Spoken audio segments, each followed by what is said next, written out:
Twerwanekko campaign ya Besigye. Okay, that's good. Kale, ekiriwo olunaku olwaleero bannaye kyekyokuba nti struggle etambula era tutandise okulaba ku bibala bya struggle. Naye nga sinaba kweyongerayo kambasabe mwenna abandaba essaawa za kakati okuba nti nno mutwala obubaka Bobi Wine bwaba wandiise ku Facebook oba ku Twitter or any of his social platforms bwaba ataddeko okubutwala obubaka obwo nga bukulu nnyo. Please, buli we musoma obubaka obwo mu making sure nti nno mubuteeka mu nkola. Ennaku z'omwezi nga October 2019 Honorable Bashaguranya yavaayo okuba nti nno mugende mukebere enkalala z'abalonzi, mwekebere ku nkalala z'abalonzi, verification, voter verification. I think you should take that message as serious and people should go mugende mukebere ku nkalala z'abalonzi ezo, verify your names, verify nga abantu abafa n'abantu abatalina kubeerako. Because otherwise, if you don't do that, because this is now one of the processes, katulimu process. Yokubanga twetegekera 2021. So if you are being called upon okugenda ngoli Uganda ne babaga abana mugende mukebere ku nkalala z'abalonzi n'otakikola, then ojja kuba okoze bubi nnyo. So no ojja kuno ku Facebook n'oyogera n'okola biki nga you haven't done that. Nga togenze kugenda kwekebera ku nkalala z'abalonzi, kyoba oliko oba tukitegeera muganda wange. So please mugende mwekebeze oba mulabe enkalala z'abalonzi, mu making sure nti n'amannya agaliko geego, obufaananyi bwammwe kwe buli, making sure nti nno abantu abatalina kubeera ku nkalala ezo tebazibeerako. Naddala mmwe abali mu bibuga oba abantu abaasenguka, mu making sure nti nno baggyibwa ku nkalala ezo. Please, please, please, please, if you can, go and do that exercise. Naddala mu abali ku ground mulabe nga mukituukiriza. Otherwise, bwe mutakikola, then tujja kuba tufaafaganiddwa. So obwe bumu ku bubaka Bobi Wine bwe yafulumiza wiiki eno ng'aba calling upon okuba nti nno mwekebera ku nkalala zammwe ezo, oba sorry nga mukebera ku nkalala ez'abalonzi. Ekirala kakati kyengenda okutandika nakyo ekiriwo essaawa ya kakati kyekyokuba nti eno platform nayo yaffe, eno account ya Kyoto nayo, so just don't be gundi, temubeera nti no mubuuza bino na biri. Obulala obubaka Bobi Wine bwe yafulumiza yayogeddeko ku mbeera eziri e Makerere, n'ayogerako eri abakyala abali mu people power abenyigidde mu struggle eno. Struggle eno yonna kasita eyingiramu abakyala kiba kiwedde. Kasita ojja abakyala gye bali ne bayingira mu byobufuzi, ne bayingira mu kwasaganya ensonga, kiba kiwedde. Bakyala ba Uganda, Bobi Wine yabakolinze upon okulaba nga mweyongera okwenyigira mu kulwanirira ensi yaffe Uganda. Olaba French Revolution abaagireetawo okuba nti nno yabeera effective n'okuba nti yali successful, it was the women. These peasant women be baagenda ne batandika okukuba ebisaniya, ne batandika okukuba amasepiti na biki, nga price y'omugaati bagyongezezza, ne bagenda ku zi kaso, ne bagenda ne boogera Marie Antoinette, paka we baamusula ne bamukuba wansi.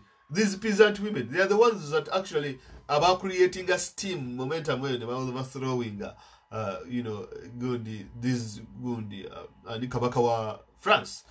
Recently in Sudan, mwarabi omukyala gwe barabye, gwe mwaraba ayirinya waggulu ku motoka omukyala in Sudan, n'ayimirira ku moloka n'ayimba akayimba ke yayimba na biki, okulaba nti twalaba abakazi bangi nnyo nga beenyigidde mu revolution mu Sudan. It is something ekiri very, very formidable. In any country, buli woolaba nga abakazi bavuddeyo ne beenyigira mu struggle, just know that things are bad, just know that abantu beetamiddwa. You see, ekibadde kisinga okuba nti nno kiremezaawo Museveni kyekyokuba nti unfortunately nti abakyala babadde tebeenyigira nnyo kale mu politics oba mu byobufuzi, as it is today, nti kakati ojja kulaba abavubuka abakadde, everyone all of a sudden they are all interested. And ekyo Bobi Wine bwe yasobola, because women, number one, beba single okulonda mu Uganda. In any country, by the way, where you go, ojja kwesanga nga abakazi beba ina number 1 obudde sinti beba ina obudde naye omukazi wabasazeewo nti agenda kulonda ajja kulonda. Kyova olaba in any country woba onyonya akalulu nga mulimu okuyonda obululu and all this kind of thing. Abantu abasinga obululu basinga bunyonyeza mu bakyala. It is very hard for someone to target any other gundi gender apart from women. Demographic gye basinga targetinga y'abakyala because bakimanyi nti omukyala kasita ogenda n'omusaba akalulu ajja genda alonde. Museveni kyava ateekawo obubiina bw'abakyala busaako ne babalimba bino ne babalimba biri nigiina simanyi kakati nigiina y'abakyala simanyi kakati buno bubiina bw'abakazi babayita Mothers Union simanyi abakazi abawagira abakazi abasiraamu bayise Janet Museveni abeere simanyi omugenyi omukulu n'obalaba nga beesibye ebikooyi obalaba bakola biki. Those are the people abali very very very very very effective. So ekyokuba nti no Museveni alabira ddala nti eyo ground agiruzize y'abakyala because luli yalinga akikozesa n'agamba nti abakyala nabaleetera otulo nabaleetera emirembe biki kati n'abakyala nabo abamu bamama baffe ne babeera mu silamba nga tebalonda nga tebawagira Museveni naye ate nga n'okubeera interested mu politics nga tebali interested nga bagamba tetumuwagira mu kikofiira tetumwagala naye era still tubireke nga ne bakwano baffe abawala ba girlfriends baffe betusobola be Makerere nga ne bamugamba okugenda ku polls wali alonde. It is hard for these women to go and vote. Abawala tebalonda, you know, tebalonda tebakola ki, but men kasita bakiraba nti eyo ground Bobi Wine agikutte, he's somehow managed to create this sort of awakening eri abakyala. It is very scary. Kibeera scary because omukazi kasita avayo ku street n'atandika okwekalakaasa n'atandika okugaa nti openly omukazi n'agamba naye muwagire Bobi Wine, ekyo kibeera very very very dangerous eri ene dictatorial government because buli wolaba wabadde zino Arab Springs biki byonna byonna the role of the women eri very very very formidable. So Bobi Wine week eno ayogedde nnyo ku bakyala okuba nti nno mwenyigidde mu struggle eno. Zinange nakibagamba in the very beginning nti I saw this thing nti kasana laba abakyala nga benyigiddemu. These women are not going to give up until the guy is out. That is it. Ekyokubiri tebagenda kukyusa goal posts. Omukyala ye muntu atakyukakyuka. You know, wabasazeewo okuwagira ajja kuwagira. Nze abakyala nabalabanga ku bikyala eri ewaffe nga tulonda obululu bw'abakansala. We babanga bayagadde kansala wallahi bamuwagira paka last. Bajja genda bali sente somewhere but still they will campaign for that particular kansala. For example, obanga oli kansala nga yobakubira nti omukyala afunye olubuto oleete emmoloka yo n'ogitwalawo simanyi n'omutwala mu ddwaliro biki kugamba ng'obeera mu bantu obanga obabeera mu kukyalo biki, that sort of person they will always vote for them and they will always make sure omukyala ye muntu asobola okugumiikiriza mu layini natta n'olunaku n'agamba you know what, leero sijja kukola kangende nnonde. So element eyo eri very important ey'abakyala okuba nti mwenyigira mu struggle. So Bobi Wine ensonga eyo nayo yagyogeddeko. Kakati njagala kugenda ku nsonga enkulu endeesa olunaku olwaleero then tulabe n'ebintu ebirala ebibaddewo mu wiiki here and there. So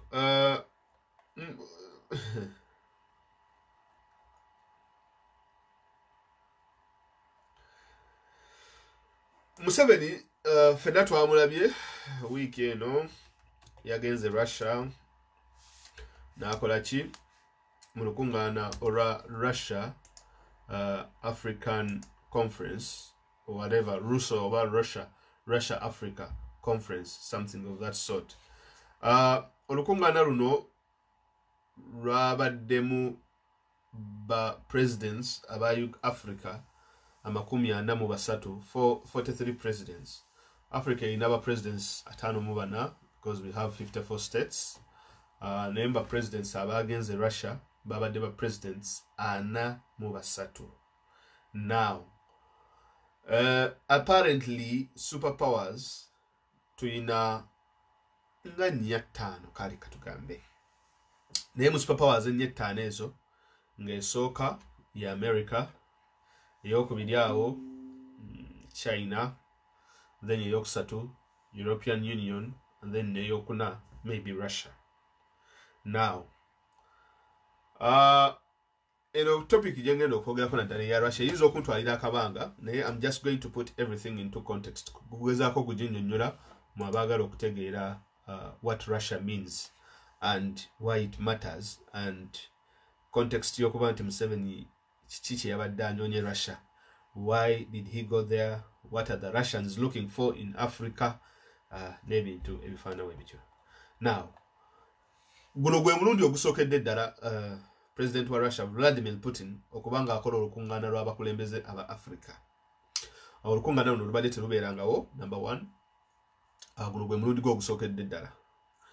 Enkola eno agirabidde ku nsi nga China n'ensi endala nga ndowooza India.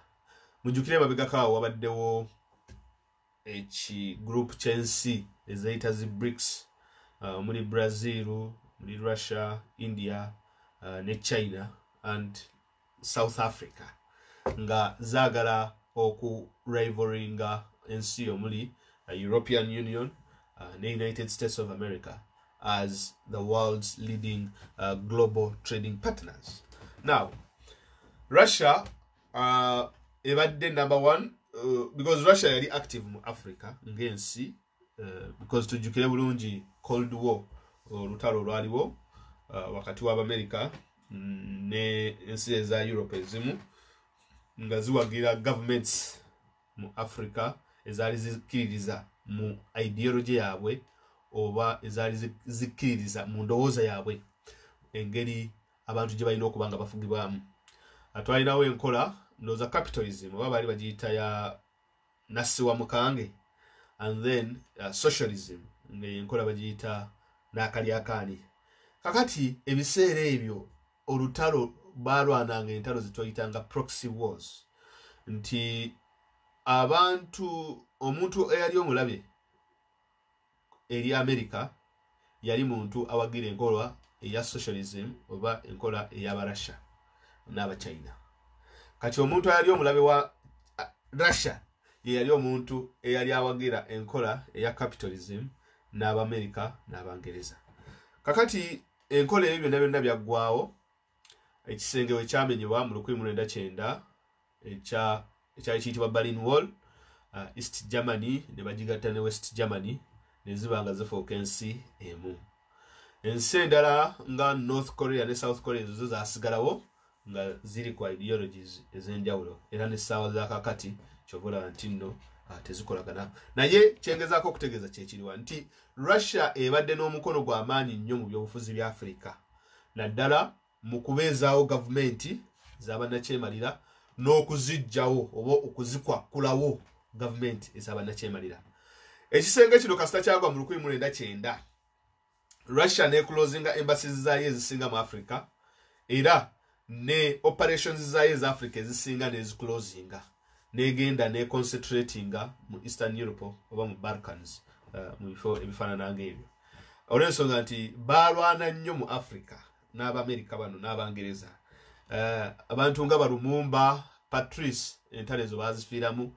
Gavumenti ng'ez'Obote tezasobola kusurvivinga olw'ensonga nti balina enzikiriza gye baali bakkirizaamu. Naye one of the biggest battles ezaali fought lutalo olwali mu Angola wakati wa gundi wa Jonas Savimbi ne gundi mwerabidde. Naye it lasted for a very long time. Naye ng'olutalo luno lwalimu Abamerika, aba South Africa, aba Russia n'Abangereza. It was really brutal and really bad. So politics yaliko yo ideology. Lwaki mbadde background ye because you need to understand all these kind of things. Russia yakoma ddi okubeera mu Africa. Kakati Russia yagenza okulaba China etandise okukola footprint yayo mu Africa n'okufuuka global superpower, engeri gyeri global superpower, because China yakola olukungaana lw'abakulembeze ba Africa. I think bakalukola kakati okumala ennaku emyaka 2-3 omukulembeze wa China we yavaayo n'alangirira project emanyiddwa nga BRI, I think, the Belt Road Initiative. Ekyokuba nti nno ba interlinkinga ensi yonna nga bazimba ports, nga bazimba eggaali z'omukka, nga bazimba enguudo n'ebintu ebifaananawo ebityo. Project eyo Xi Jinping yagirangirira era n'agamba agenda giteekamu ssente empitirivu nnyo. N'agamba nti bagenda kutandika okuzimba emyalo emiyitirivu ennyo across the entire world okulaba nga bateekawo enkolagana in terms of trade n'ebintu ebifaananawo ebityo. Mu Africa ensi ez'enjawulo zadduka bunnambire China okugenda okusabiriza era ng'enkola yaffe weebeera mu Africa. Awali ekyobwereere tudduka buddusi. Waliwo obuzo bwaffe obutabulirayo. Awali ekyobwereere mudduka misinde. Era nga abategedde nti waliwo emmere ku kyalo. Mwabategeera waliwo emmere ne mudduka. Ng'ewammwe awatali mmere nti temwafumbye naye mwagala okugenda okulya emmere nga n'ewammwe mugireseewo. So China kasita yalangirira ssente zino negaba naye tugenda kuteekawo ssente empitirivu. Buli ayagala looni jangu otwale. Tekuli conditions, tekuli bya human rights, sijuyi biki, twala tugende. So the Russians, the Chinese nezitandika okola railways oba okuzimba eggaali z'omukka. Ba China ne batandika okuzimba enguudo. Aba China ne batandika okuzimba ports. Aba China ne batandika okuzimba gundi bazita bacha dams n'ebintu ebifaananawo ekyo. Kakati ekyo Abamerika kasita bakiraba nga aba China bakikoze ne bawoninga gavumenti za Africa ne bazigamba bannaye, guys, mutekinga loans ezo naye mubeere very careful. Abantu bano babateza akakodyo ke mutasobola kutegeera. Babagambye loans ezo teziriko strings attached. These strings attached kwezi yorensonga if you fail to pay back those loans bajja kutwala ebyo bazimbye. Ne babawoninga ne bagaana. Kitegeera. Babagamba bannaye temumala gali loan ezo olw'okuba bawadde ssente ez'obwereere. They refused. Abamu kakati they have lost to TV station ye Zambia n'olupapula lw'amawulire Abachina baalutwala. Djibouti omwalo baagutwala. Ensi ezimu nga gundi waliwo ensi eno Sri Lanka balina port bagiyita Hambantota port ne bagitwala Sri Lanka. Gwada port Pakistan naye eri mu lusuubo bagenda gitwala. Kakati China nayo yagenza okulaba nti bana abasajja Abafirika abakulembeze si bangu wobawa ssente balyandye ate ssente z'obawadde ne bazibba. They corrupt the money. Enguudo tebazizimba ate ssente ne bazikwata ne baziteeka mu economy ya America ne Bungereza olw'ensonga gye bagula properties. Because if these people, the African leaders, steal money, they do not steal the money and go and buy properties in China. They don't buy properties in Russia. They don't buy properties in any Southeast Asian country or what. They will go and buy properties in Australia. They will buy properties in Europe and America. Now that's really fascinating. So what the Chinese is, whenever they were giving these loans, of course, African nations had to pay back in terms of okuwayo mineral resources. In Uganda, twawayo mineral resources ngachi. Twawayo amafuta gaffe ne tugawa company ya China emanyikiddwa nga Sinok. Amafuta gano initially gali mu egundi emanyikiddwa nga company emanyikiddwa nga Talo. Talo is an American Irish company. Eri wano Dublin actually. Yasooka okusima amafuta gano. You know, buli woba ne investor nga investor mu America, Omungereza, ne investor mu Russia, no mu China, bayina enjawulo bannaye. Tukirize tugaane. They are two different people. Shegera. Because investor mu America, fine, ajja kuba twala millions biki, naye bayina kye tuyita nti they treat someone as human and they will give you a good wage. Shegera. So kakati when Talo bwe yava mu deal, Museveni na making sure nti engeri China zijemuwadde loans empitirivu kakwate China ajiwe contracts ezokuba nti no basima amafuta n'ezokusima pipeline n'ebintu ebifaananawo ebityo. Kakati aba China kino baakirabanga nti Museveni now has started to pay back his loans to the Chinese. Aba China ne bateesa ne bagamba Museveni ku mafuta gano tetwagala kola refinery Uganda. wabula refinery amafuta twagala tuge exporting tugatwala ate China tugatamze tugatwale China tuga refining eyo, then afterwards tujja kubanga tukola ki, tujja kubanga tugatunda from that point. Museveni n'abagamba aba China no refinery njagala wano olw'ensonga buli wetuba ne refinery wano tukatinga cost ey'okuzimba pipeline, which was right. Ate n'ekirala residues oba ebiva mu ebisigalira ebiva mu mafuta mu crude biki tusobola okubikozesa okukola ebintu ebirala ebyenjawulo oba okukola mu fertilizers n'ebintu ebirala ebyenjawulo ebiyinza cutting up prices, you know, for okukola other petroleum products. Njagala kutuuka ku Russia, but I have to give you all this brief. So what happened was nebalema okukiziganya. In the end, the Chinese, because they have the money, atenga amabanja ga Museveni ga China gali Museveni mbulago. Museveni had to succumb nakkiriza nti pipeline tugizimbe.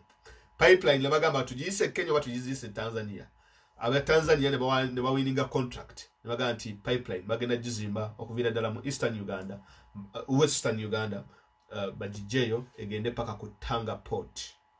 Now okuzimba pipeline kwazeemu obwenzigola. Loani z'aba China zikyatulemye okusasula. Twali tulina okuzimba railway okuvira ddala e Mombasa okujja paka e Kasese eyitemu egende Rwanda, then eve egende Southern Sudan, eyo nayo ne Uganda. Aba China right now bali frustrated with African leaders. Bali frustrated because we told them they want these people. Those leaders, number one, they want the Chinese and they want the Africans leaders. The African leaders, they are good at frustrating investors. That is why it is hard to do business in Africa. Sorry. The Chinese, the African leaders were warned. Mutwala loan zezo na ezigenda batuga. Oresonga, you cannot pay back. Now, two things are likely to happen. Either, number one, the Chinese will want their money back and they will have to topple the government in power so that they get someone who can fulfill the deals and pledges that they signed with the current president. Number one. Because they have invested a lot of money and they cannot let this happen. All their kind of money. Ekyokubiri, maybe bayinza okukkiriziganya Museveni n'abeera lucky n'agamba, you know what, kale kansale ku Burundi, then so that the entire thing moves. Kuba Kenya is also facing the same problem. The Kenyans, they built the railway from Mombasa back over Nairobi or somewhere, and it just stopped. The Chinese just pulled out. They're not giving them any more money. Chokola right now Museveni ngenda kubawulira because yabadde headline mu Russia African Summit eri mu kibuga ekimanyiddwa nga Sochi. Kibuga kino mujjukire bulungi kyalimu, I think, Olympics, Sochi, is it Sochi Olympics, some sort of games ezali mu Russia recently. Now Russia kasita yalabye nga ensi nga China zita, because China, I think, is the biggest investor in Africa. I think it is around is it 200 billion US dollars. China is the leading investor in Africa.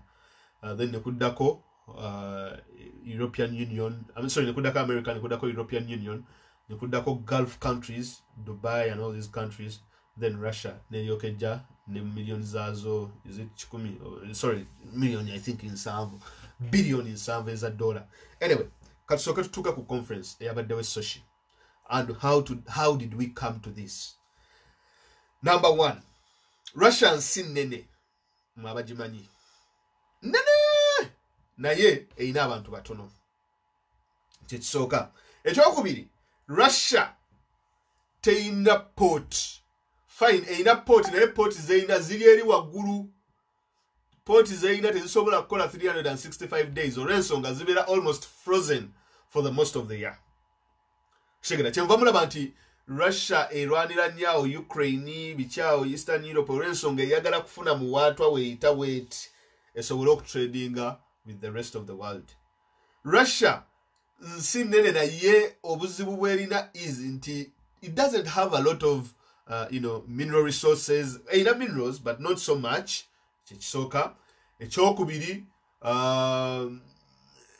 eyina ettaka naye era most of their land is not tebasobola dirima kuba nti nno bafunamu emmere n'ebintu ebifaananawo ebityo. So Russia should oba erina ku relyinga mostly on trade. Kakati ensi ezisinga zibadde zeerabidde nnyo continent ya Africa, especially okuviira ddala mu 1999 Berlin Wall kasita yagwa, buli nsi ne ziddayo zonna, European Union neddayo, America ne baddayo, all of them they started pulling their investments out of Africa. Ng'olw'ensonga nti there was a lot of chaos, okulwana n'ebintu ebyenjawulo. Kakati they are realizing nti most of these unions ze bali created, for example the European Union, zitandise okufairinga. Donald Trump is pulling out of agreements like the NAFTA agreements, as he take out trade between the North American countries. South American countries, they are also looking for trade on where to sell their products. Kakati, one of the biggest markets zebaba deverabira ye market ya Africa. Why? Africa is one of the largest populations in the world, is actually growing. I think most of them bavubuka. Number one. Africa is very rich in resources. Most of the resources in Africa are untapped. The resources in Ezinga, tezinza kusangibwa mu nsi za Bungereza, Europe and all these other parts of the world. Ekyokusatu, kyekyokuba nti nno Africa erina ettaka ejjemu erisobola okuba nga lirimirwako ebintu ebyenjawulo n'ebintu ebifaanawo ebityo. Ate ne statistics okuba nga ziraze nti nno ddala, like for all the shortfalls tulina naye maasokayo mu myaka nga 45 abantu bajja kubanga balina akasente akasobola okubanga bapurchasinga ebintu wano na wali n'ebintu ebifaanawo ebityo. So most of these global powers zitunuulidde continent ya Africa as the next place they should, number one, either exploit, trade with, or work with. Chemvamulaba ne Theresa May of recent, I think it was this year, because what is happening today in Britain is leaving the European Union. Now, Britain webange chechiche nabagambi zino agreements zebaina European Union, simanyizi NAFTA, Russia kakati iliku sanctions.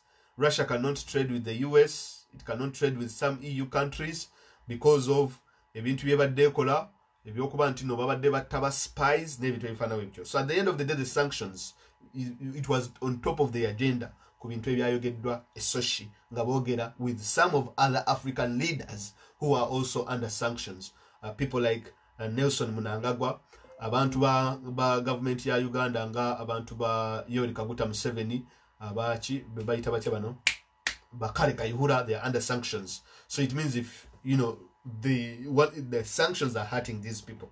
Now, what is happening is this: Russia needs to trade.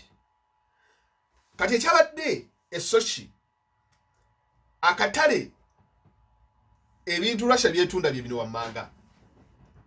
Russia ediringira mu nuclear energy. Abamanyi physics, you know what nuclear energy is. Era of recent, one of the countries zebawa technology oyo owa nuclear yensi ya Uganda. Uganda ya creating a company manyiddwa nga, I think Uganda Atomic Energy something, because Museveni, Obama yali akajambo kulembeze mu mwaka gwa 2008. Museveni yali ayagala Obama abaweku ka clip ako mujagenda mukalabi. Museveni yasaba Obama n'amugamba nti naffe mutuwe ku nuclear energy, tumukozeseeko tulabe nga tuyamba abantu baffe. Naye kambabulire okulimba kubi. Nuclear energy right now, Africa is not ready for nuclear energy, especially when you are having dictatorial regimes like the one in Uganda, Nemunsi and Dala. Because these people, number one, we are not yet ready equipped in terms of waste disposal of nuclear waste. It is a very big challenge for these global powers. Countries like France, the Zina is taking nuclear waste. Countries like England, they are actually shutting down their nuclear power plants. Countries like Russia itself, they are struggling. Kakati atoko ataka singa Uganda, okawe nuclear technology, okawe building nuclear energy plants. Honestly, tuba tugenda kweteka ku kyetuita this is a self-destruction mission in one way or the other for Uganda to have nuclear energy. I don't think we are ready for that. Number one. Ekyokubiri, Russia ebintu bye exporting nga mwemuli emundu oba ebyokulwanyisa. Muno mwemuli emundu menaje musinga okumanya gye bayita eyakolebwa omusajja yitibwa Alexander Kalashnikov eyo AK-47. Ewaliwo ebifaananyi byentadde ku page yange abasinze mu mirabye abakulembeze ba Africa bwe bagenza okuvisitinga Russia ne babalaga display no ey'ebintu bino ebya gundi emundu ze manufacturing. So they deal in what we call arms trade. Arms trade kitegeeza ebyokulwanyisa amuntalo emamba mundu ezo AK-47 ezo missiles zibutunda biche ebyo nabina twala tugende. Mujukire ne Uganda yennyini eyina ekyuma ekipanga emmoloka zaayo ezo ez'amagye naye still mukyayina ennyumba emmologundi ezipanga ebimoloka by'amagye naye still mukyetaagisa ate okugenda e Russia mugule ebimoloka ebirala in terms of okwongera okuteeka okugula arms zammwe e Russia n'ebintu ebifaanana ebityo. So ebyo ebimu ku bintu Russia bye exportinga.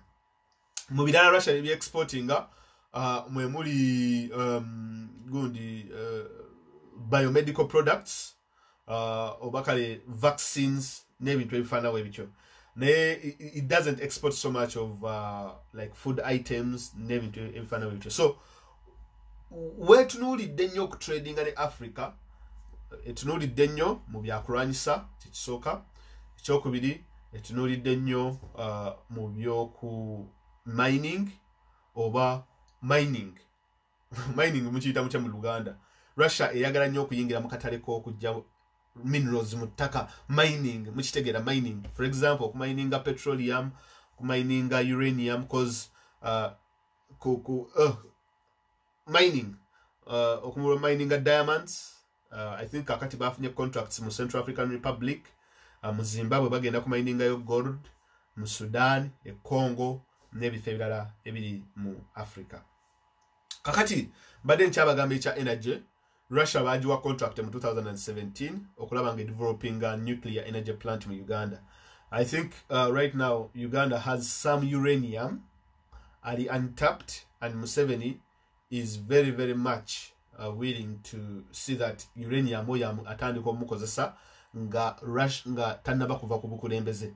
So ya recruiting aba Russia baje uranium America go bayita yellow cake bamujja mu ttaka, then baje building a nuclear plant mu Uganda, then sharing a nuclear technology with the country, and then afterwards creating a Musimanya Masanyaraze. That's what they say, but I think it's something much more than a Masanyaraze. Kakati ekyabadde Russia fena twabalabye abakulembeze ana mu abasatu ababaddeyo. Museveni of course era nga bulijjo omulabira kusumagira yasumagidde kamera nzimukwata nga sumagidde. Now that's not the most important issue. Oli ajja kubuuza nti okugenda kwa Museveni Russia kitegeeza ki n'abakulembeze bano abalala ba dictators eri African continent? Who will benefit more? Pose kyambadde nerabidde what Russia is trying to export to African countries is, because Russia right now is renowned for espionage or okubega, crashing dissent, oba okukuba abantu abali ku ludda oluvuganya gavumenti, n'ekisinga okuba ekinene kyekyokuba nti nno babbi ba bululu. Russia be bakyasinze okubba obululu. Bayingira mu kalulu ka America aka 2016 ne ba creating a kituyita troll farms. Farms zino bazi creating okulaba nti bachanging perception n'okukyusa endowooza y'abantu mu kalulu aka 2016 kaleta Donald Trump mu bukulembeze essaawa yakakati.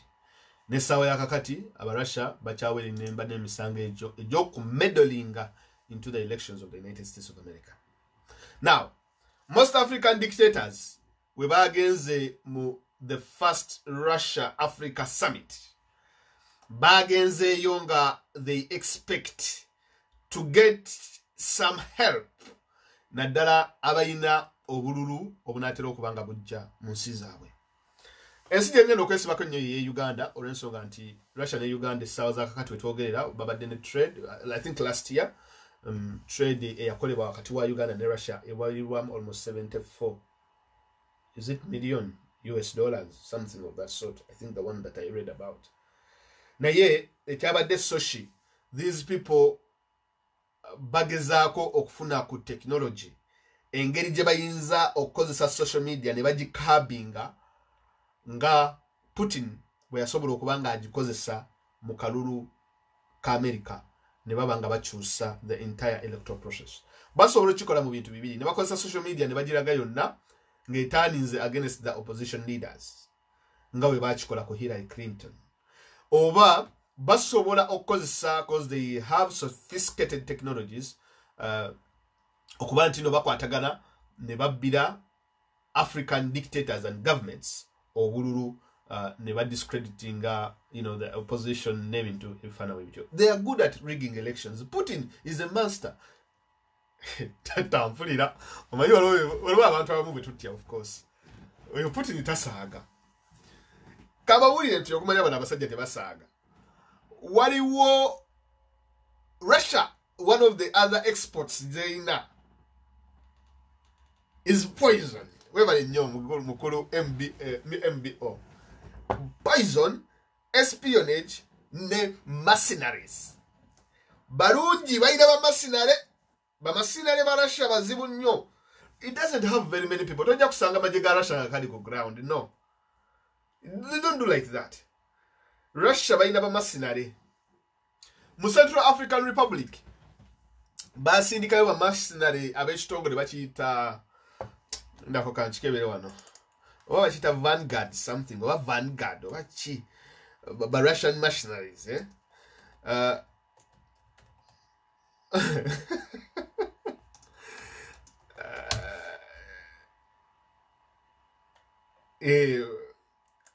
Russian mercenaries, very like private armies and things of that sort. Abantu bano babayita ba ndeko mbera bidde. Yeah. Babayita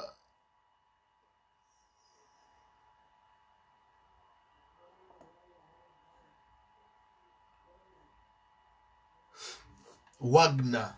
Yeah, they are called Wagners. Whatever. Wagner. W-A-G-N-E-R. Wagner, one of mercenaries, bali mu Central African Republic. Central African Republic is very rich in diamond deposits and gold, I think. So, because it is a failed state, Central African Republic, tebaina government, the Russians saw an opportunity. Ila ne barumba Central African Republic. Right now, they are training Amajebichi, but all in all, they are protecting their loot, their mining fields, and everything. So, I think there were 3 Russian journalists that went to cover a story in Central African Republic. These people were killed by these mercenaries. They killed journalists. These the Wagner guys, they killed journalists. Abali bagenza okunyonyereza ku group eno eyaba private mercenaries. They were killed in Africa. Now, what these African leaders went to do in Russia, kwe kufuna kubukodyobo. Number 1, okuba akalulu. Number 2, finding solutions to social media. Or creating a troll farms, nebito ifana webicho. Echokusatu, espionage. Okubega, nebito ifana webicho. So, because Russia yonga yoteina sente, it cannot compete at the moment with the Chinese in terms of investment in Africa. Number 1. Number 2, it cannot compete with the Americans and the European Union. Not even the Arab countries like Dubai. They're so competing because they do not have the money. Simply as that. And they are still looking for a way on how to solve matters. For example, in Ukraine, Syria, they are overstretched. Because they want to show Nti mu Middle East jebali, mu Africa jebali, it is just calling like keeping up appearance. Naenga in real sense, they cannot. Because when you go and read what happened in Sochi, no agreements were signed. There is a difference between signing an MOU and signing an agreement. You get it? So what happened in Sochi? But African leaders, they were just signing MOUs. It was not, these were not trade deals, they are lying. It was more of a show of njakubererawo wetuli oli badde wange ndi baddewo nga obimanyi blah blah blah blah blah twala tugende. There wasn't any serious trade deals that were signed. Ekyokubiri kigambibwa nti olupapula lwa Financial Times lwakootinze President Yoweri Kaguta Museveni nga lugamba nti ngenda kubasomera wano Financial Times we bagambye. Financial Times egamba nti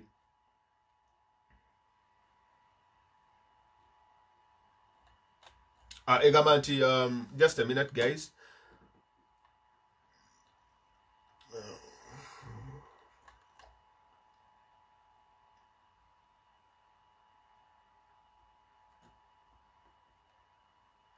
Okay, Financial Times Egamanti. In a symbolic gesture, Moscow flew, blah blah blah, at the business forum attached to the summit. African leaders picked up assault rifles. Okay, stand managed by the Russian defense.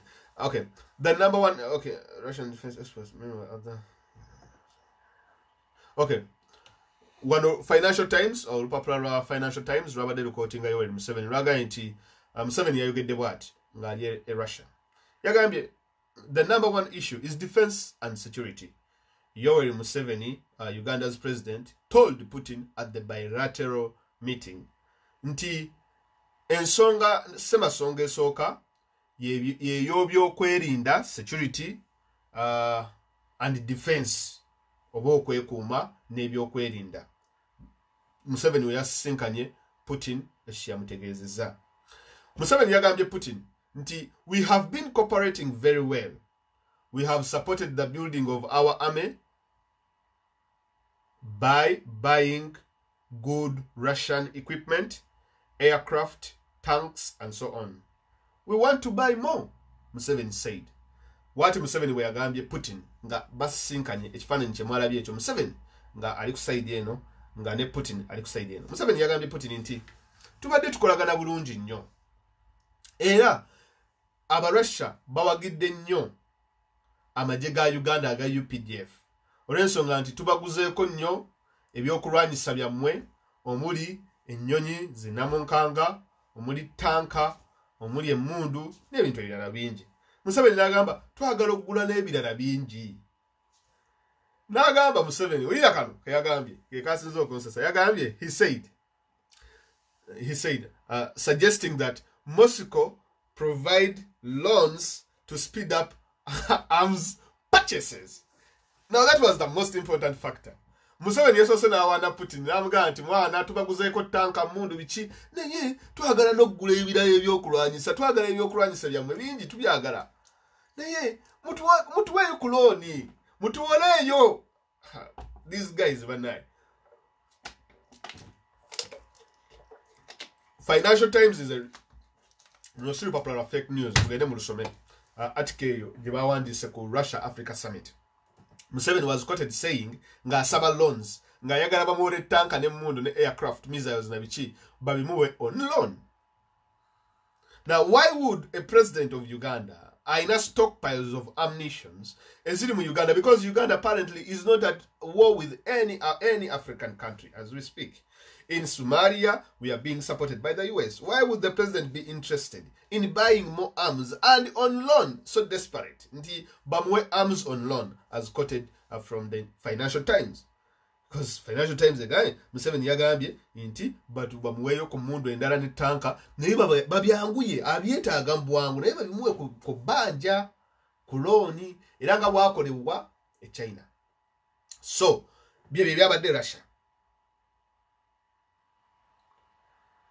Shwida ye gwe basinzo okutunuulira musajja wattu ekyamutute Russia kwewola byakulwanyisa.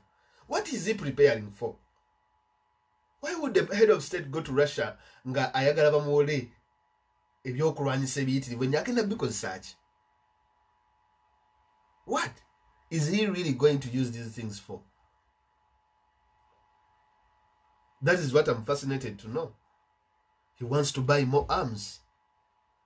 Honestly, nga tulina ebintu ebirala ebyetaagisa okuba nga bikolwako.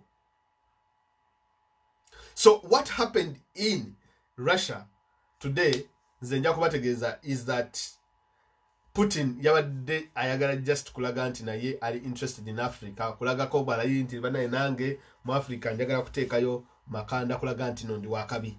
Nenga he has no power mu Africa. He doesn't. The number one good Chinese is to supply arms because that's what they are good at. Echirala is to meddle into elections in Africa. Okuyamba ba dictators okubanga benywereza mu ntebe. Nga number one, bakozesa technologies to disrupt social media, okola troll farms, name into ebifana webicho. Because most dictators right now, African leaders, abanywereza mu ntebe okumala bangi deni, they have been following the events in America where the Russians meddled into the US election. And they want a piece of that on how the Russians managed to do that. So they want to use that to collect social media to cutting off. Because number one, but the social media tax eganyo kola button so reporting accounts z'abantu bichi it's very costly and expensive and non-effective. Now they want to know how the Russians did it to influence public opinion, in the election of 2016 in America. Ekira kinyiza okwogerako lwaki Russia is very interested in Uganda ne Africa at large is because Russia is a permanent member of the UN Security Council. So ejja kubanga yetaaga veto eba yetaaga gundi bachita veto or something of that sort. Nti if they are voting on anything, Russia eba yetaaga ensi eziba zigibakinga in their ambitions okulaba nti balaga global dominance. How? For example, if Russia elumbye Ukraine, UN Security Council in October, nebatesa nebaga, did Russia kulumba Ukraine, was it right or wrong? You know, kakati most African countries nazo zilondebwa nezitekebwa ku UN Security Council nazikyusibwa. We have what we call the permanent members of the UN Security Council. Then to neighbor members abatali permanent, abali rotational here and there. But in that rotation, mubera people from different continents. And in the event that it happens that there is an African nation that is on the UN Security Council, Russia can always turn back to them. Never go, guys, look here. Munyambe ko wano, vote with me. You get it? Vote with me. That is all foreign policy. Most of these global powers, they need this veto. In the third world. And that is the same strategy that the Chinese are also using. Because the Chinese, they don't only want to invest in Africa, no. Or they don't want to do just these deals. They also need that power. To UN Security Council on a matter regarding China. These African countries, they vote in favor of Chinese. For example, issues like Hong Kong today are very, very controversial. Hong Kong,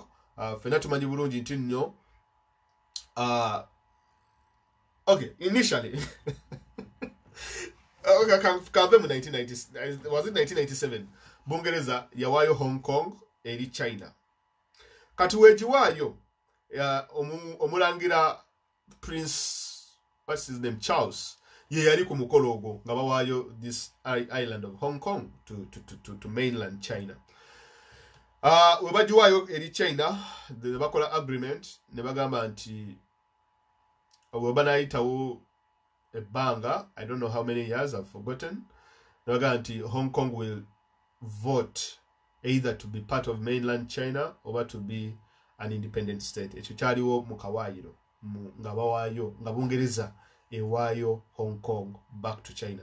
Because in the 1920s, that is when Hong Kong was taken over by the British, the Chinese. They signed an agreement that in 99 years, the British will hand over Hong Kong to the Chinese. So 99 years, Abangereza bali bamanyite bijja kutuuka naye zamala ne zituuka. Bezatuka, 99 years, in the late 90s, they had to give out Hong Kong. Kakati, today, what is happening is Hong Kong, yerabanga a state. Yegamba nsi. China, egamba, Hong Kong is part of us. Kakati, eyo issue ebanga egenze mu United Nations. China will need most African countries, the ones they have given loans and debts, okulaba anti they vote with them in United Nations. No. Hong Kong should be part of China, not the other way around. Into Hong Kong should be a separate state from China. Chovolaba, recently, Uganda, Ofono Opondo, we have a statement. Nagamba anti Hong Kong is part of China. It made news, international news. For those of you who don't read, statement of Ofono Opondo Jiakola. It meant that the loans are working. This is time for payback. You have to comment about Hong Kong. What do you say? So, Musegundi Ofono Opondo Nagamba, Hong Kong is part of China. Very controversial. And if you say that, America or because the Americans and the British and the Western world, they believe that Hong Kong should be given a right to choose its own destiny, which the Chinese government is not doing. Another issues that is very controversial is issues in Israel, Palestine, these global, that is how the UN works and why these global powers, they need the vote. Most countries do vote for them. They cow them down. You have to vote with me. So that is the same thing the Russians did. Egamba ba African leaders nti mwana tuli babade tuli bakabi goli bade wangoli chali wange bichi, because there is no trade deals that were signed. Tebabalimba Museveni tagenda kudda yade n'ekikumi, nothing. What Putin did, he sat on the other side, never nabakulembeze era buli omu wamulabye nga buli omu ajja one after the other, because right now Russia is in a serious mess in Syria. Syria has overstretched Russia, number one. Number two, Ukraine overstretches Russia bagitekako sanctions when it invaded Ukraine. Was it like 4 years back? And it took over the the area of Crimea. So they put sanctions on them. So sanctions, they are struggling, economically in one way or the other. So they cannot afford to keep up with the Chinese, the European Union, and the likes of the Americans in their quest for creating their authority in Africa. So lastly, Uganda.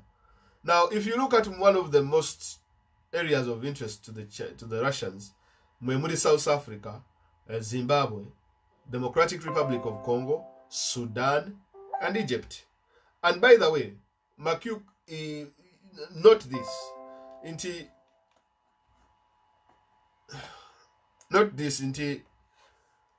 Russia okubange wagidde omuntu tekitegeeza nti omuntu oyo agenda kuba alemerako oba agenda kuba afuuse w'amaanyi biki.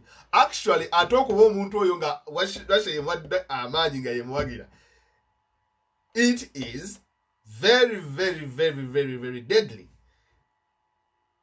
So Museveni kyeyakoze okuba nti yagenze Russia biki, of course yakikoze as a country biki, but on the other hand, what it means for Uganda, Museveni yakikoze nga ayagala kunyiiza America. He wants to piss off the Americans, he wants to piss off the Western world, because at the moment the relationship between Uganda and the West is on the rocks as we speak. So he's doing everything kyasobola okubalaga nti, well, I have other options, njakusobola okukola kino, njakusobola okukola kiri, era I do not need you here and there. So most of these African leaders, especially the dictators, they go to Russia okulaga the West nti, look here, we have another option. But we know how that has ended up with the Chinese, and now the Russians have come up, because the truth is you would rather trade with the Americans and the European Union than trade with the Russians, because number one, Russia's trade and investment, it is sustainable. I mean, you cannot count on it 100%, because Russia is not a democracy. for example, if Putin leaves tomorrow, the next president can overturn everything. Nigeria policies impya chitegeza gwe abagenda kuleka hanging in balance. Nga you don't know where to what your next move is, because the next Russian president Gamba, no, my major concern is not Africa. My major concern is the Middle East. Njagala kufuna route to njagala kufuna sea route to the rest of the world. Because Russia has a very big geographical problem. The geographical problem of Russia is terina weita in terms of trading with the West. Port singers on Naziri mu north, and in the north, most of Russia's ports are frozen for most of the year. Zibera frozen like ice. Ships that are genda nayo, and it is really far away.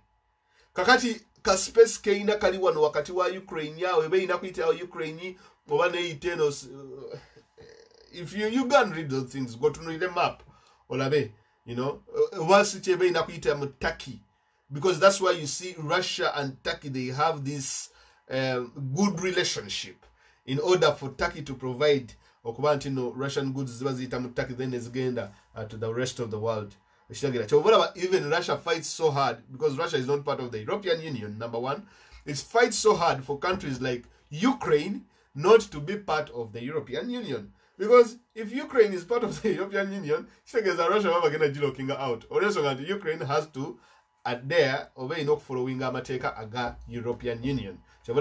They have blocked Ukraine. Russia inoxigaramu Ukraine by hook or crook making sure until Barimerako the Ukraine taking the European Union. Because if it enters the European Union, Russia will almost.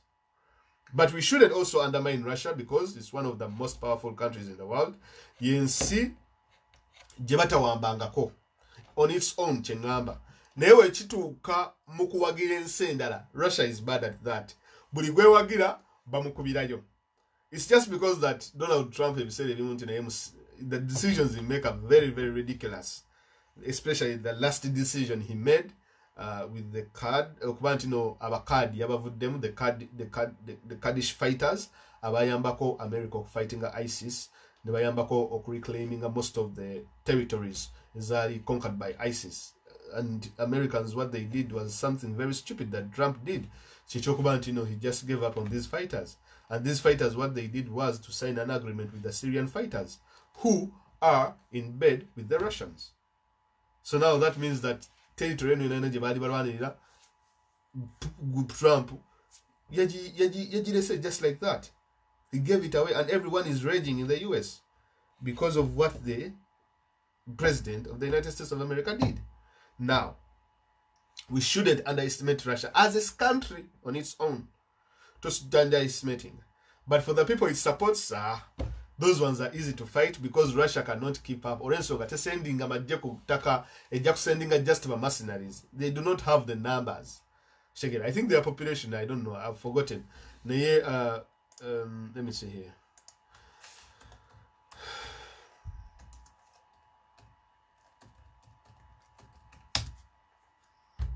Population in Russia is around 144 million.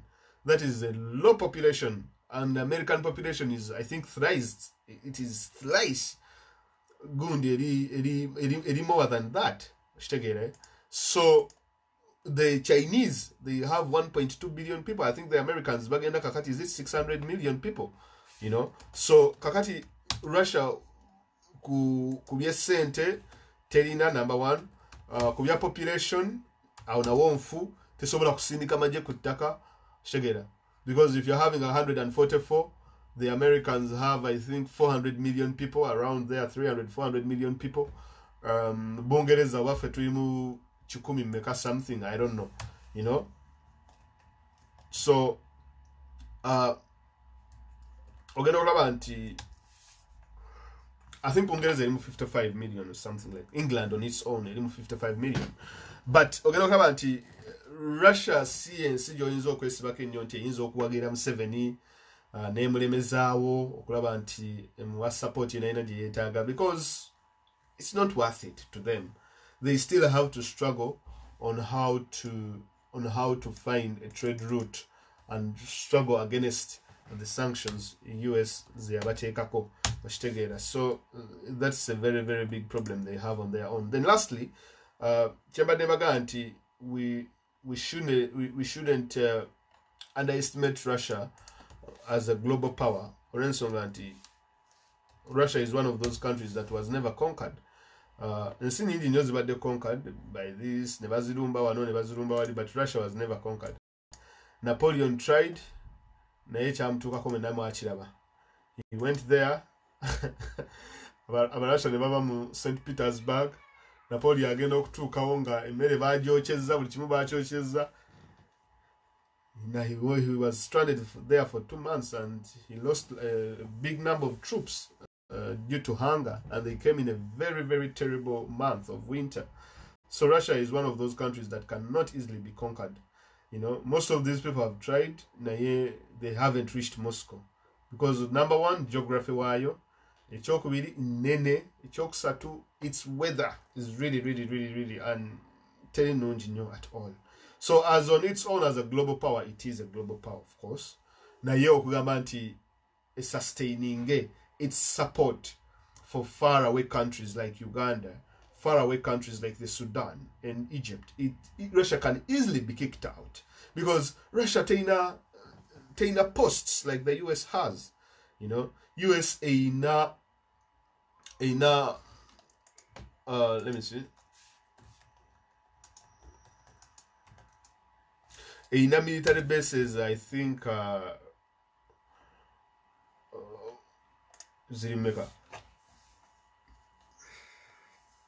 US, it has over, I think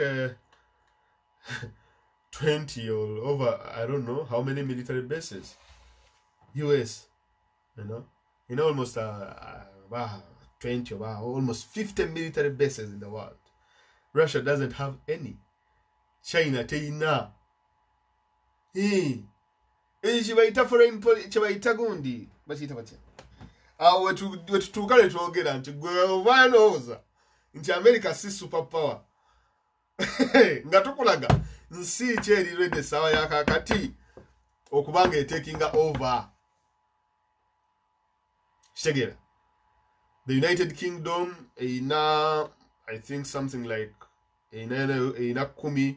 The US has over 20 military bases around the world. Buli wamu bwegenda onyonyereze ku map olabe how the US is stationed.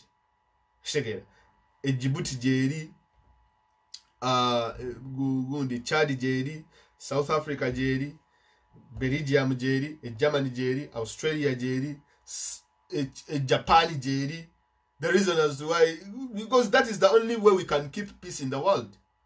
You need these military bases. The Chinese, bagezezzaako bayise mu Belt Road Initiative. The Chinese also tebamalaako, tebalina. Kitegeera. I think the Chinese have only 5 military bases, 1.2 billion people. Kiwira.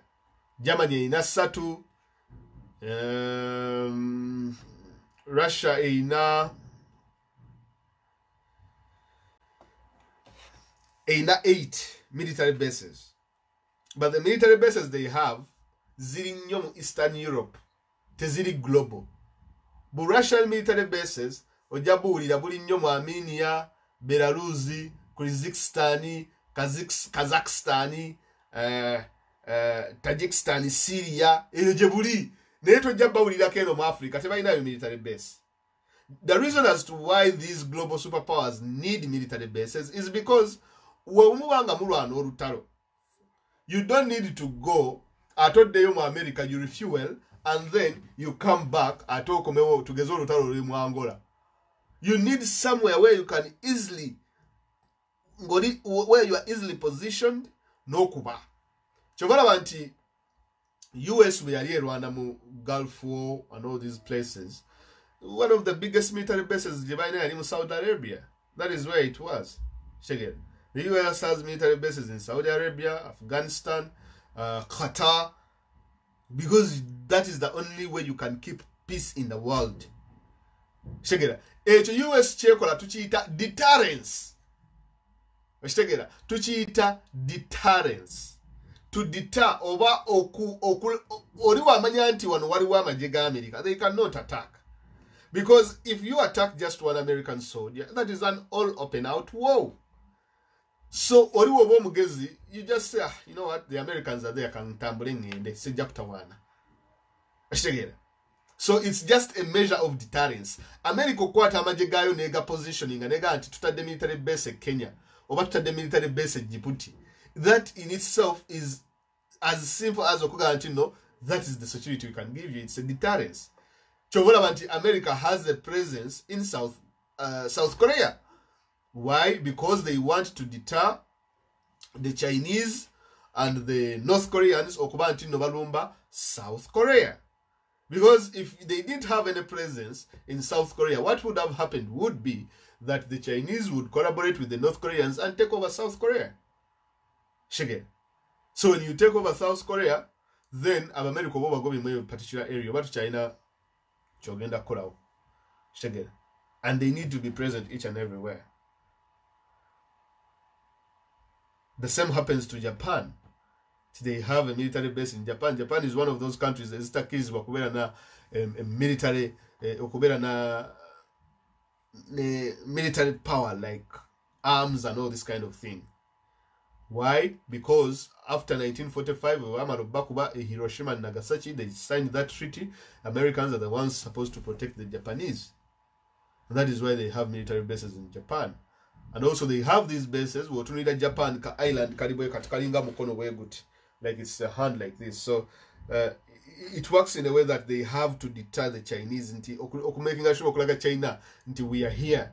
If you do anything stupid, we to jakulagako. So the Chinese are also there, Bali already surrounded. So what the Chinese are doing apparently is they are building islands in the South China Sea. Okulabanga nabo bateekawo military bases because there is a UN law until if you wobango ina coastline, you can always go, I think, around 2,300 kilometers of water. So that is all geopolitics and all these kind of things and here and there. But as we speak, the Russia-Africa Summit,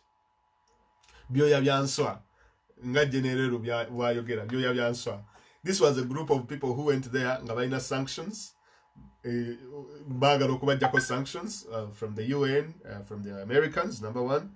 It was a group of people just babade ku meeting kubaga mwana mujjukira mujensanvu ejekinana Russia yabawagirako ne bawakubyo okulwanyisa bino nabiri tulina kubeera babade when UN tutula ku UN Security Council. So please twagala mu voting naffe ku UN Security Council nebintu ebifana webityo. And then, you know, and that's how things happen. So I'm going to invite a few people. Sorry, I've spoken so much. If you want to be part of this video, please just send me a request. Jakubanga kuita. Or whatever. You can come online and we can see. If you have anything to say in the comments, you just comment there. I will read it out. If you have anything to ask or supplement on today's discussion,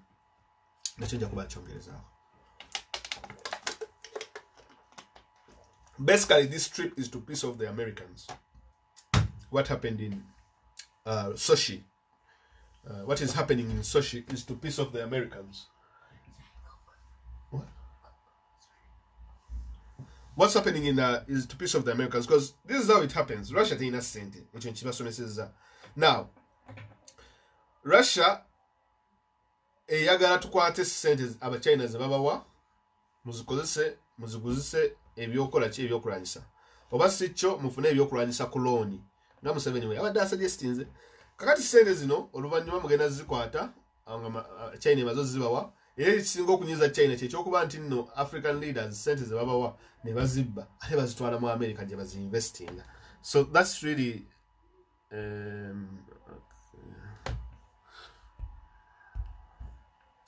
Laida Teresa network, you please no answer.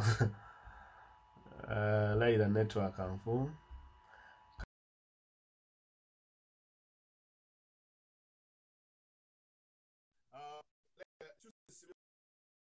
orientation, you know, wait. Your phone should be like this, not in portrait.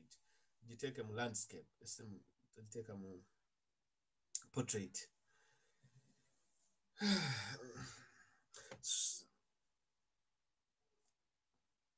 So mukulu Isaac Katerega mpereza request yawo.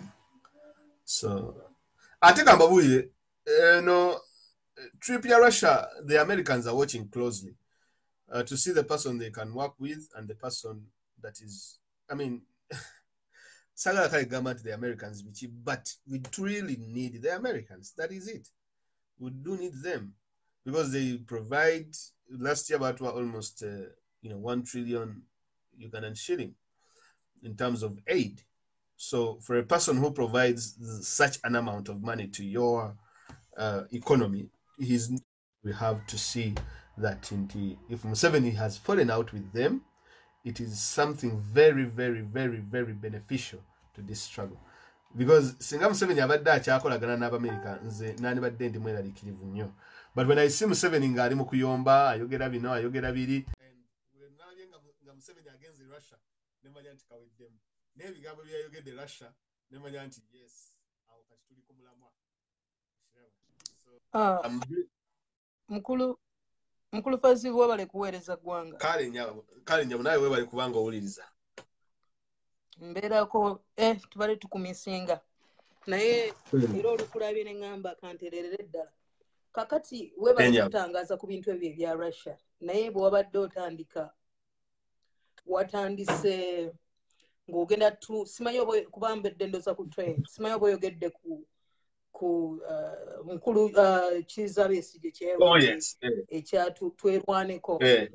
And I don't know how you critically analyzed that. No, because I wasn't on. And yes, n'ekirala kye tulina ssaawa eno kubanga amagye gayiriddwa Makerere University and the army is raping students. And it's been going on, which are the true colors, yes, which are the true colors of Museveni. When they were coming from the bush, they raped women, they raped men. I think it was you some time back who told us how they raped men raping men. Oh yeah, by the way, yeah, that's in, I think in the northern Uganda. Yeah. So seeing such things happen right now, it is a clear evidence that it is all the wars that were happening in our country way back in the 80s was Museveni's work. There is no way he's going to detach such things that are happening right now in the 21st century from the things that really happened in the 1985 or even before 1985, before he came to power. These are the exact things that are happening right now. And what I know, he still wants to trigger Ugandans. I don't know if you're also going to explain to us the military men. That was I think it's some article that came out. I don't know whether it was a propaganda something, whereby I think it wasn't where Salim Saleh said that the People Power movement is recruiting or is training people in Congo to come and fight their government. And there was a photo attached where military men were putting on red berets. Some were actually in military uniform and others were actually not putting on anything.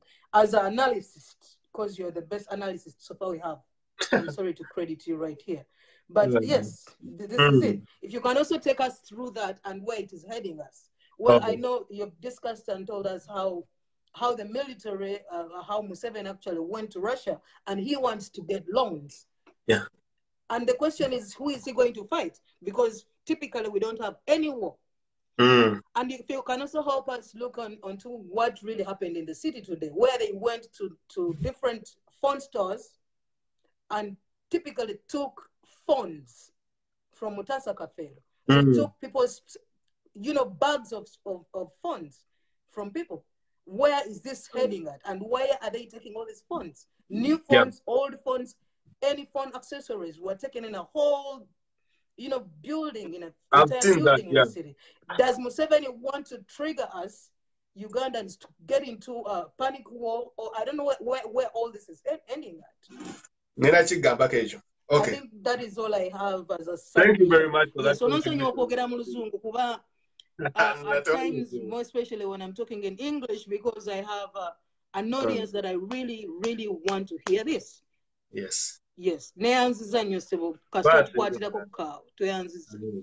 Kale. Webale nyosebo. Nigakaawo ojjeko kozo esimu yange erimu. Okay. Muganda afabuzize ebibuuzo bingi naye jakudda ebyenjawulo. Baganda afa bali ku YouTube namwe mwebala okubanga mufollowinga mbalabaawo. Namwe abali ku Facebook wano mbebaza nnyo okubanga mumpuliriza. Let me tell you guys what is happening today. We are effectively, the military has effectively taken over. We are under military rule. That is no doubt. Truly under military rule. The people who were shortlisted, Okubaba Supreme Court judges, 5 of them, they were Baba Demumaje, Nibawu Muziwa Kakati Baba Desim Makoti. Possibly the next Bank of Uganda governor, Agena Kubanga from military. The police has been taken over by the military. LDU by military. And all these sort of things. And that is why the state Kakati Eri up and down. What happened today in Mutasa Kafero is this. It is simple to chitegerekeka. They have taken these funds, bagenda kuzibaginga. These funds are going to be bagged. They are going to be bagged. After bagging the funds, bagenda zikwata, bazizeyo maduka, bazigule, and they will be able to tap into people's conversations. Simple as that. Shegera. Era wakati, 2 things can happen. Mwabade bagule amasimu kumutasa, be very careful. If you know how to know a simu already tapped, already bagged, please find means on how to do it. Because recently, Museveni, when you see, let me tell you guys, when you see a government, ngekolagana ne government season of bidi, obanga zezifuse governments zebakozese nnyo. When you see a government ngekolagana n'aba Israeli, the Israelites, ngekolagana n'aba Russia, just know 3 things. Number 1, espionage, okubega. Number 2, cracking down on social media. Number 3, poison. Recently, Museveni yavayo n'aleta kikampani ky'aba Israeli.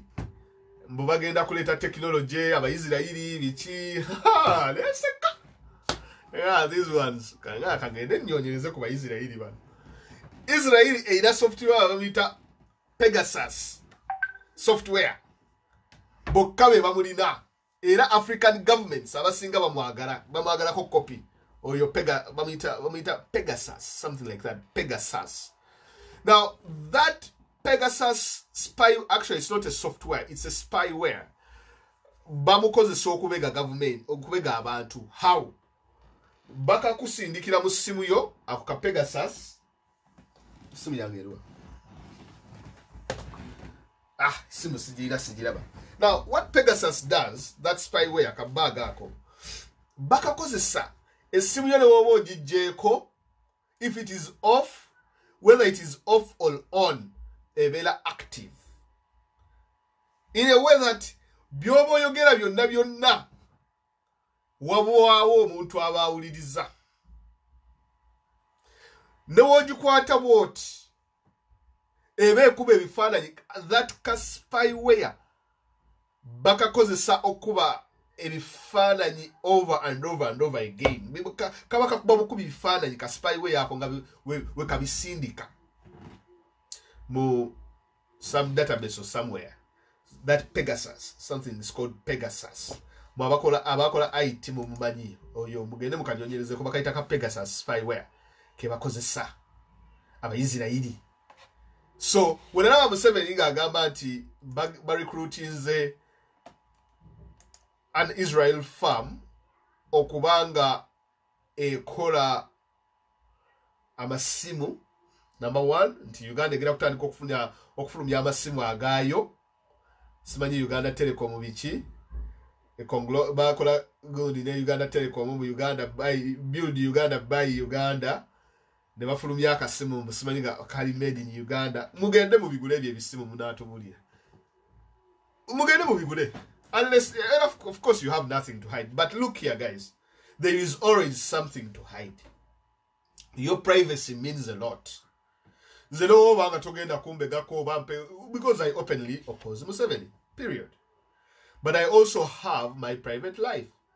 I don't want anyone to get into my bank details. Sagala muntu kumanya bank details izange. If privacy doesn't mean a lot to you, give me your password of your bank account. Give me your password of your Facebook page and Twitter handle. So your privacy means a lot and it matters.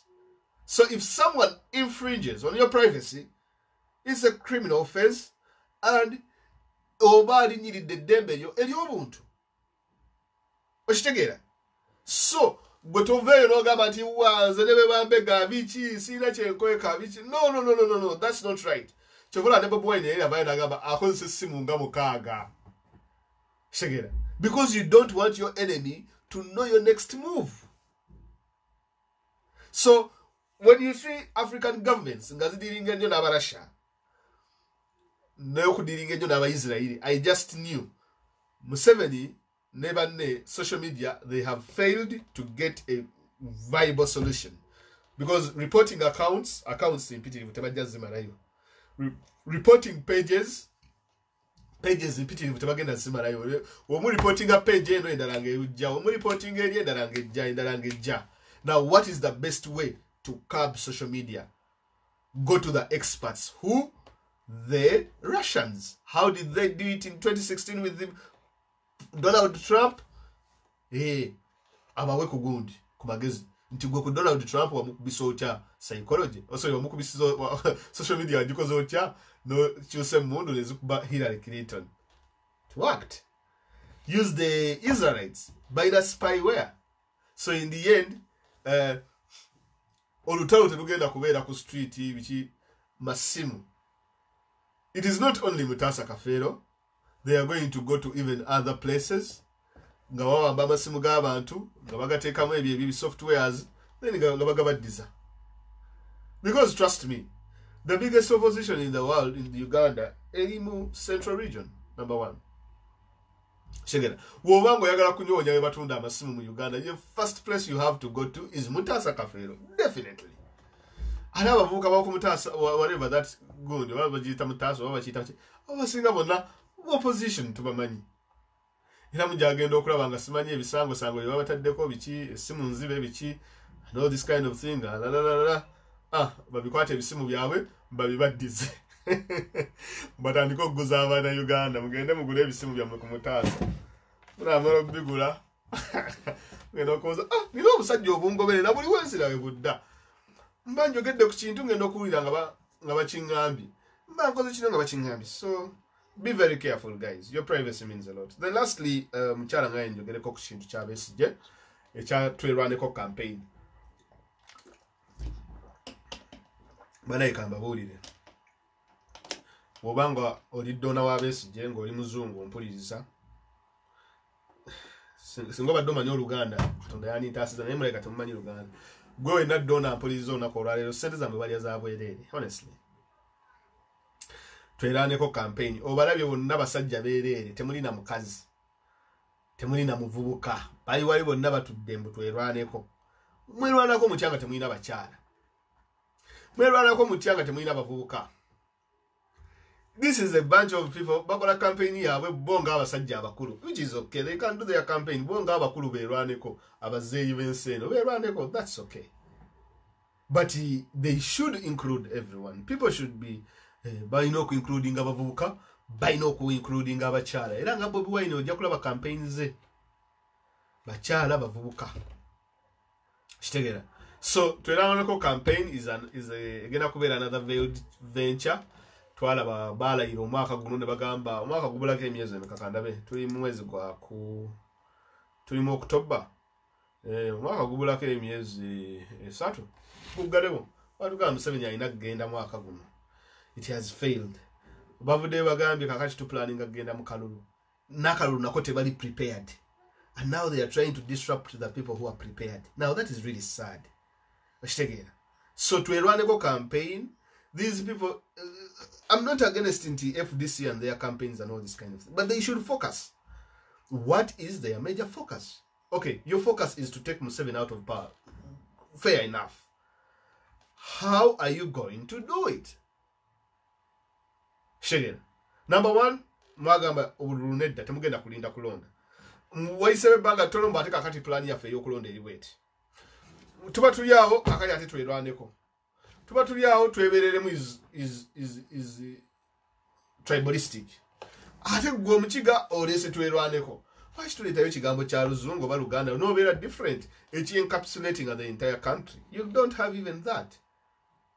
So, you know, like most people have been complaining inti mwavuma twebereremu kakati ate muli mu Twerwanekko.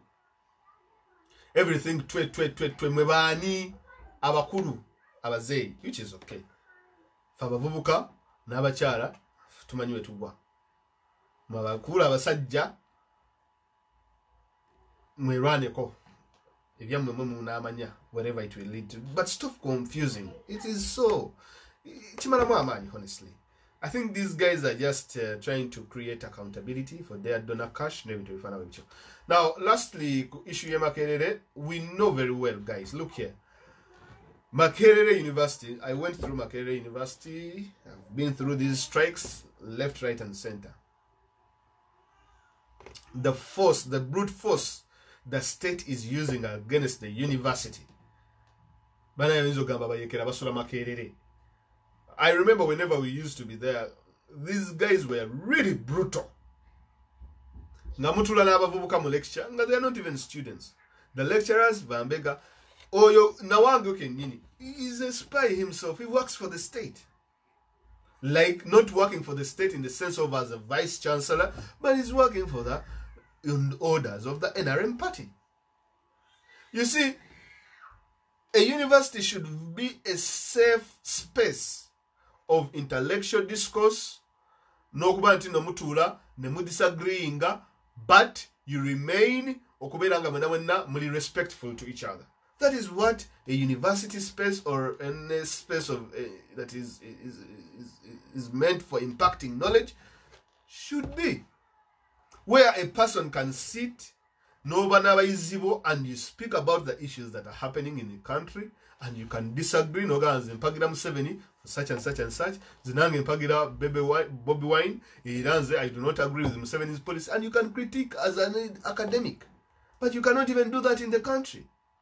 If you are against the state in Makerere, you are labeled as a simple as that. They are treating abana bari mukuba rwanyisanga abarwanyisa abayekera.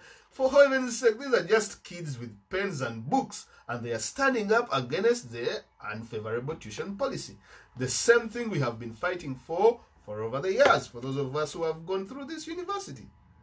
Because, number one, the university telaga accountability jeteka sente, number one. Number two, sente nga ebazi yodde, nebazi twala mu URA zikakala zikoze programs NRM. Shegera. Kakati, what these people are fighting, the guys at Makerere, they want, because number one, the SIDA, SIDA, Swedish International Development Agency, Sweden, providing aid. Single supporting research in Makerere. For those of you who have done your masters or doing the PhDs, you know how expensive it is to do research when you're at that level of education. It is very costly, and for most people, they cannot afford to pay for their own masters or doctoral research. So organizations like SIDA, Irish Aid, they usually come in. There's a government to just providing aid of maybe 30 billion or 50 billion to PhD candidates or master's candidates, research in particular disciplines. But now, because of the gross human rights violation, number one, number two, corruption, these organizations are now pulling out. The Swedish government pulled out in funding doctoral research, meaning rankings are university number one is ugenda kugwa. Kakati ekyasigalidde baga nti aba university they should bafune engeri gye bafundinga their research n'ebintu ebifaanana bwebityo kitegeera. So for that reason the university is also feeling the pressure because of the actions of the government. So they are feeling the pressure in a sense that by no to be able to get these programs to be running, these PhD programs, ne master's programs is the high end. By no kubanga bafuna funding eramba ko ba students baabwe bano okubanga bakola chi bakola research, because if you don't do that your rankings will fall, number one. Number two, you might as well just scrap the programs.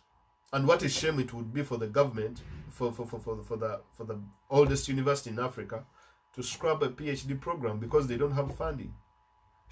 So now what they do is increase the tuition for the undergraduates 15%, and then afterwards is a muzukwate and those who was taking about PhD. That's what they are planning to do. But this is of their own making. The funders are pulling out. Now the next outburst egenda kubeera nti ba refugees bagenda kutandika bazayo mu nsi zaabwe. That is the other gundi, the other powder, what the powder bomb that is just waiting to explode. Into by refugees, they pulled funding. Most of these international organizations are no longer sponsoring refugees in Uganda. So by refugees abasinga bagenda kubazayo mu nsi zaabwe. That's really going to be disastrous and catastrophic. So you wait and see. Mugenda kulaba. Now the refugees, they are being shipped back to their countries because the government has no funding. Chibula and Museveni were against Russia in Sochi. Yagambye nti bamuwe ebyokulwanyisa kuloni talina ssente. Okay. Abadde alina ebibuuzo wano alina kye yagamba mbu Bobi Wine bw'alibeera. Okay, Fazil Munai Terera to some comments. Comments did some okay. Okay, show me the comment. When I wemba nino nyola soma comment, that is true. Kakati wano ndi mu kusoma comments. Sida. Oh, Pam nja kwagala enjoy explaining Sida at a certain time. So ogere ku funding. I think we should do a special program about most of the governments and organizations that have pulled funding out of Uganda. Some comments, see, they used to divert him yazivako. Okay, I'm now reading comments. Post this video in groups. Okay, I now invite the guys. Okay, invite her, please. Invite who? Okay, save life of students now. Okay, Olyocha Uganda. I invite you. Are you in Makerere? Are you Makerere for ground? If you are on, please. Okay, I won't Olyocha Uganda. I know the situation is really dire, and let me. You see, university are very, very, very, very nzibunyo. Small university protest like this, it can overthrow a government, so it's not easy. I think it was in Indonesia. Government the university students kastaba joining a protest. Bam, ekagwam. Sudan, when the university students joined, PAM, which other country? Egypt as well, university students, Algeria, university, Casta University, Musaga no Saga. You see, the reason as to why university protests is very effective is because these are young kids, number one. And these are your brothers and sisters. So if you dare shoot one of them no muta like this, it really, really, really chiniza abazadde, because omuzadde oli alowooza, oh, that would have been my child, or that would have been my brother or sister. That's so close. So it's really, really, really, really risky. I know, so Chabado and Makerere, it's really bad, and I know it's still going on, but I think we need to get someone a little ground at all what's going on. If you are there, please let us know. This time Makerere hostels, police, military are killing students. That's really sad. There is a video of how an army has raided the students of halls of residence. I know that, watching from South Africa. Tebuli omuyetegeke wajja okutya some things we don't want to expose for the sake of benefits. All right, I can probably explain SIDA sometimes. Tunisia. Anyway, guys, I'm trying to invite you now. Uganda tosobodde kujja. Let me bring Catherine Sally. I like to bring new people. Then we shall call it a day.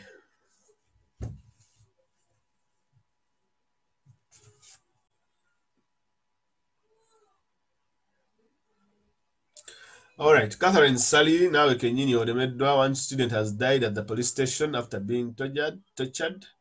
Asiatu. Okay. Oh, Asiatu. Want you? Oh, really? That's sad. But we need someone at uni at Budi Chigenda Maso. I think Oyota Uganda should be able to tell us what's really happening, and then we see. About Twerwanekko, but while we're Chigenda Maso for Facebook, guys, please, it's not easy. Facebook is pulling people's accounts, and especially those that Bobi Wine, number one. Number two, if you post Museveni's picture for some reason, take an algorithm, there is something that is happening in a regime. Just know there's things they are working on. For some reason, if you post Museveni's picture, I don't know why, but when I posted Museveni's picture, kaboom, things started happening on my profile. In the end, profile yange never deactivate. They disabled my profile. They told me to approve it. I tried to approve the profile, but you can't even send the documents. So that's how bad things are. Pages, bazitadeko limits. Like any Facebook pages, people power, whatever, they just put limits on these pages. Facebook is doing that. There's something. There's, of course, something. And I believe it is kind of orchestrated by the state. I think it's kind of orchestrated by the state. Hello? Because, Sally Catherine, yes.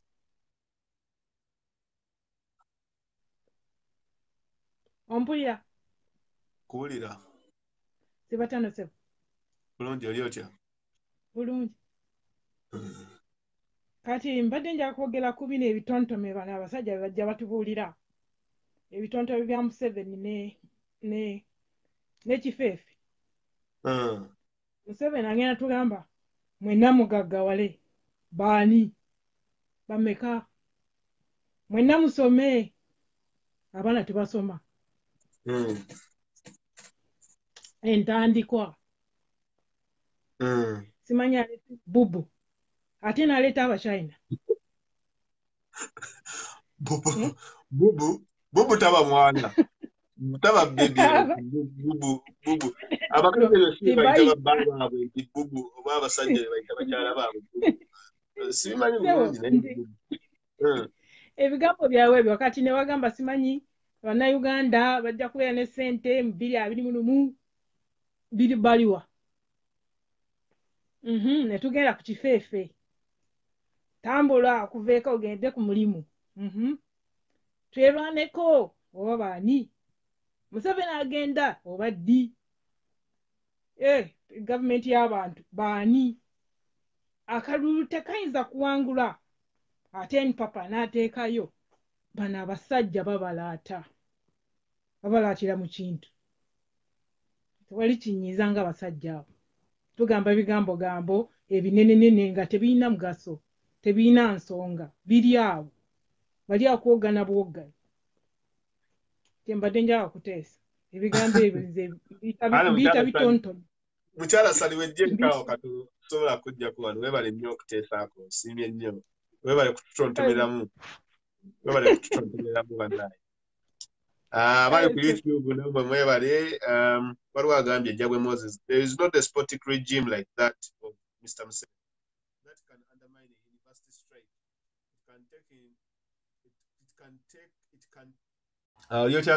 It's going on right now. Shared video. What's happening, right? A student is down there recording video, live video in darkness. Uliocha Uganda oganya okujja ku live now. Muwange Salimu.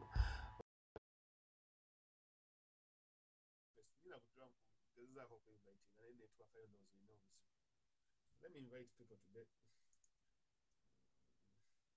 There is, by the way, a wide campaign of Sagara Kwale. Gundi.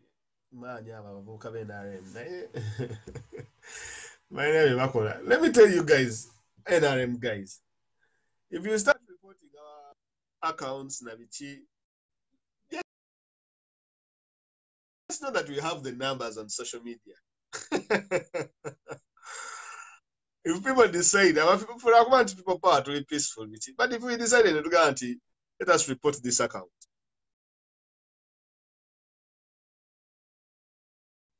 If you have 500,000 people power supporters in moment now on social media, then we get account M7. They will pull it. They will take it down. I swear. Benjamin Netanyahu was kicked off Facebook. His profile was there. Bibi Netanyahu, the president of Israel, was kicked out. I think he was kicked out of even Twitter, if I'm not mistaken. So, if you NRM guys decided to play this game, well, which say, because tulabe ani anasinga okuwabiriza munene ne bazijjako. Tulabe ani anasinga. Because this is now a game, and now for our people power mutumanyi, we are very versatile. Mujja kutulopa account tugulewo empya. Mujja kutugoba ku Facebook mulowooza nti mugigobye tujja kusigalako. Ate tubakube ku YouTube, tubakube ku internet radio, tubakube ku Instagram live, tubakube ku Periscope, yonna gye tuli. So when I saw people are watching me here ku Facebook, people are watching me on YouTube. Shege. Afterwards, episode tujja uploading and tujiteekene ku internet radio. Internet radio yafe, by the way, I think we shall be broadcasting every Saturdays and Sundays for the start until we roll out a weekly day-to-day program. So, okay, since there is no one else that is coming on live, njagala okubebaza mwenna okuwagira platform abali ku YouTube, thank you very much for supporting. Namwe abali ku Facebook, thank you. N'okuwagira ekyoto, at the moment our page ina some bit of limitation.